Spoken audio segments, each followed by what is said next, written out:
কাথি লোকসভা কেন্দ্রের বিজেপি মনোনীত প্রার্থী শ্রী সৌমেন্দু অধিকারীর সমর্থনে রামনগরের দেউলিহাট বাজারে হাজার হাজার কর্মী সমর্থকদের নিয়ে জনসংযোগ যাত্রায় অংশগ্রহণ করলেন জেলার ভূমিপুত্র বাংলার জনপ্রিয় জননেতা তথা রাজ্য বিধানসভার বিরোধী দলনেতা শুভেন্দু অধিকারী। লোকসভা নির্বাচন 2024 তার চতুর্থ দফার ভোট কিন্তু ইতিমধ্যেই সম্পন্ন হয়েছে। হাতে আছে আর 3টে দফার ভোট। তারপরই 4 জুন হবে ভোট গণনা।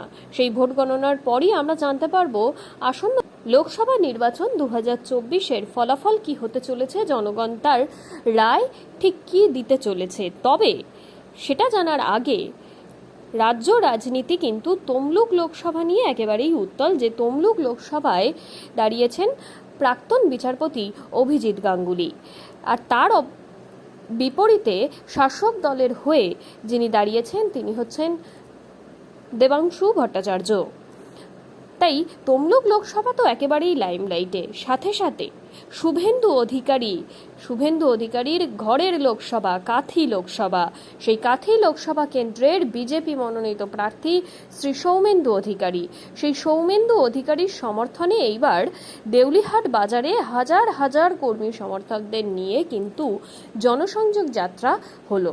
আর সেই জনসংযোগ যাত্রায় সৌমেন্দু অধিকারীর হয়ে যিনি উপস্থিত ছিলেন তিনি বিরোধী দলনেতা শুভেন্দু অধিকারী। তারই উপস্থিতিতে কাথি লোকসভা কেন্দ্রের বিজেপি মনোনীত প্রার্থী শ্রী সৌমেন্দু অধিকারীর সমর্থনে রামনগরের দেউলিহাট বাজারে হাজার হাজার কর্মী সমর্থকদের সঙ্গে নিয়ে জনসংযোগ যাত্রা সম্পন্ন হলো, যেখানে লোক ছিল চোখে পড়ার মতন, উপচে পড়ার মতন।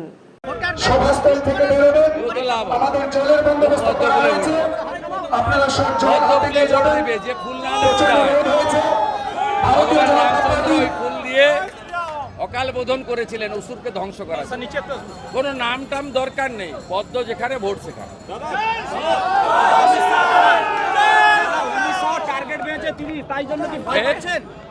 অমিত শাহ 30টা টার্গেট বেঁধে দিয়ে তাই ইভিএম নিয়ে কারচুপির অভিযোগ তুলছেন মমতা। গোহারান হারবে মমতা ব্যানার্জি। নন্দীগ্রামে যেমন হেরেছিল এই ভোটে হারবে। আর 4 তারিখ বিকেল থেকে ওদের পার্টি অফিস খোলার লোক পাওয়া যাবে না।